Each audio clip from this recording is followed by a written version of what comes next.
Hey everybody, it's Rabbit. Welcome back to the channel, and today we're going to be reviewing this cute little guy, the XM800T, the new American light tank. This probably goes without saying, but it's always worth mentioning that as a light tank, the XM800T does have active scouting, so it can mark enemies on the minimap and get some extra score that way, and also make its air spawns cheaper, which is always nice to have. And getting started right away with this vehicle's speed, it is in fact a light tank at less than 9 tons, which its 285 horsepower engine can move around pretty quickly.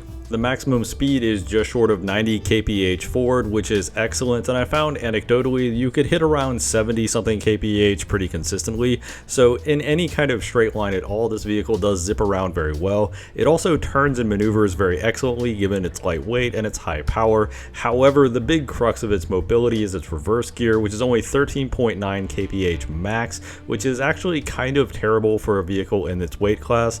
It's not so bad that it's completely unusable. You can briefly back around corners or back off of hills or things like that, but you really can't go more than a short distance and reverse reliably, and you definitely want to be going forward where possible. Generally speaking, I had very little trouble keeping up with or outrunning basically everything at its battle rating, and this include wheeled vehicles like the Fox, as wheeled vehicles usually have worse terrain modifiers, so the XM800T could often outrun even things like the British Fox. It also very significantly does keep its speed very well into turns, which is always pretty nice. However, one thing you will have to watch out for is, obviously because it is so light, things like fences, trees, bushes, etc. tend to get in the way a lot more than it does with heavy tanks, so using your machine gun or even your autocannon to clear some of those out can really help you maintain your speed. The XM800T is also fully amphibious, but obviously this is a pretty niche feature, as water features on maps don't tend to be in very useful places most of the time. However, the lightweight does come at the expense of armor. Now, it would be easy to say the XM800T has no armor and just clock off for lunch,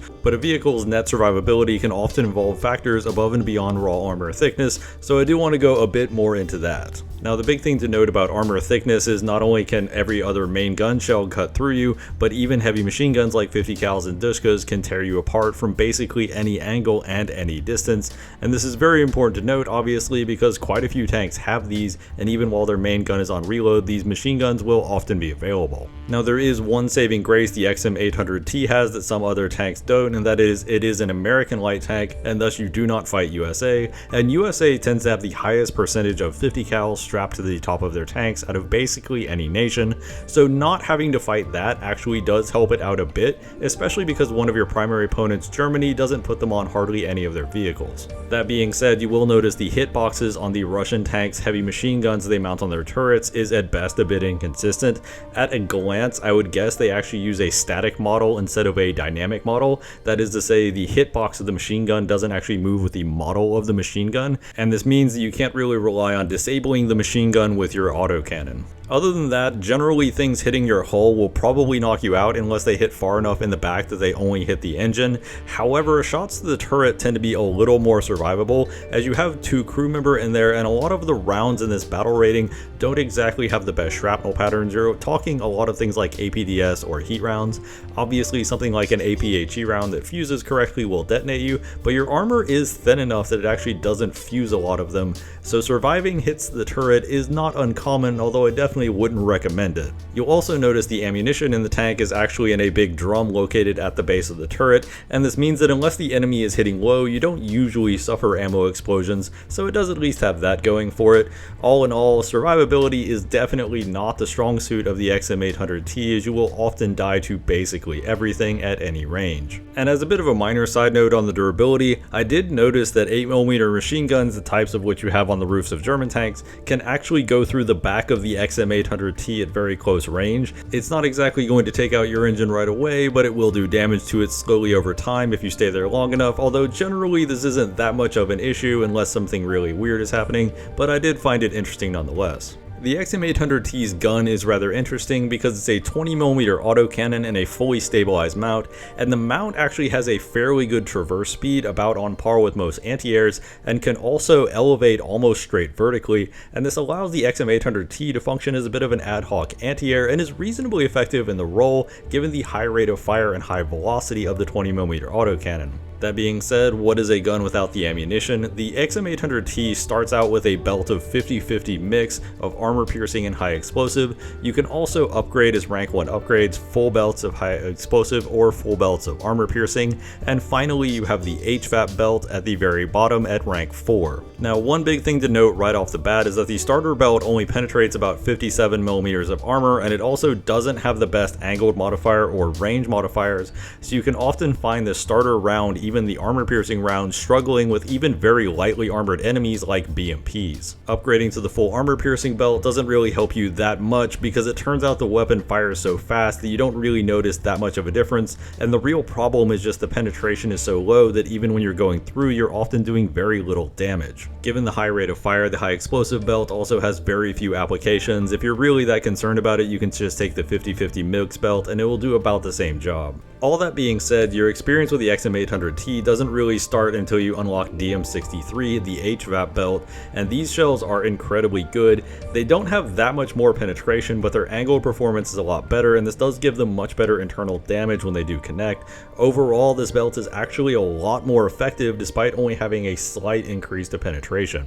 This is also one of the minor annoyances for the vehicle because until you get DM63, you're going to have a lot of trouble killing anything, and DM63 is a rank 4 upgrade, is going to take you a while to get to, especially when you're not killing anything. On top of all that, while the XM800T can absolutely shred things that its 66mm of penetration can actually go through, you will also meet a lot of opponents that basically don't have any plates that are that thin anywhere on them. These are things like King Tigers, ISs, etc., and you basically have no way to deal with them and essentially just have to run away or try to support your teammate to take them out by knocking out things like tracks or barrels. It should also go without saying that something like the mouse is completely out of your range. Scout it, shoot its barrel, and then run away. It should be the order of the day for those types of opponents. One thing I will mention is that if you do see an opponent that you can pin from the side like a leopard, it's a very good idea to shoot the driver first, because if you shoot the gunner first and you don't get the driver and you don't knock out its ability to move, it can easily turn its heavier frontal armor towards you and make it a lot harder to deal with. And this is the part of the video where I recommend general playstyles for the vehicle. The problem is the XM800T has a lot of harsh limitations on what it can do.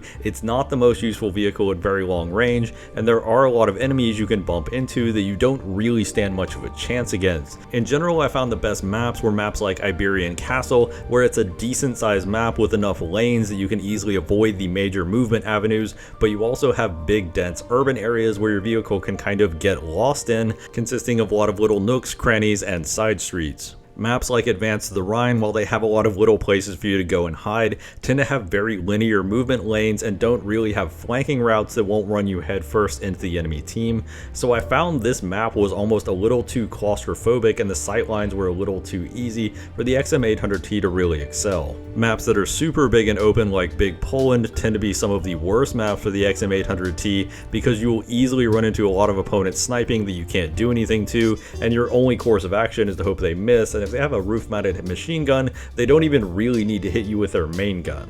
Overall, I'd say the 800T really thrives in that Goldilocks zone of maps that are roughly mid-size but also have nice areas with lots of dense terrain that you can kind of mess around in and that the enemy can easily lose track of you in. Because if the enemy is trying to root you out or find you, they're not spending that time killing your team, and at the end of the day, you really should be taking the XM800T out to troll the enemy team as much as possible, because honestly, if you're not doing that, you might as well take literally any other vehicle. Any discussion about how good the XM800T is always gets a little awkward because in the traditional sense it has a fairly high skill floor. You have to know a lot about maps, positioning, you have to have good map awareness, and more importantly you have to have good vehicle knowledge to know what you can and can't fight. And even if you have all of that, you can still end up with a low ceiling if you run into whole groups of enemies in vehicles you can't particularly hurt. That being said, if you do find the right setup, this vehicle is uniquely situated to be incredibly annoying due to the fast responsive turret drive, the stabilizer, and the very high speed. You can easily swarm and take out lighter vehicles in rapid succession with no problem. However, those two factors aside, one element that really puts the XM800T over the top for me is that it is an intrinsically very fun vehicle to play. That one really good game you have will make up for a lot of bad games, and I feel like with the grind mindset, people do lose track of how important it is to have vehicles that are just fun and enjoyable to play as a way to relax between trying to grind your way up certain tech trees. With all that being said, however, the XM800T is a very niche vehicle. It only has specific applications on specific maps. It also asks a lot from you as the player in terms of how you know the maps, how you know the enemies, and of course it doesn't even really pop off until you get your rank 4 modification, so you actually have the good belt of ammunition.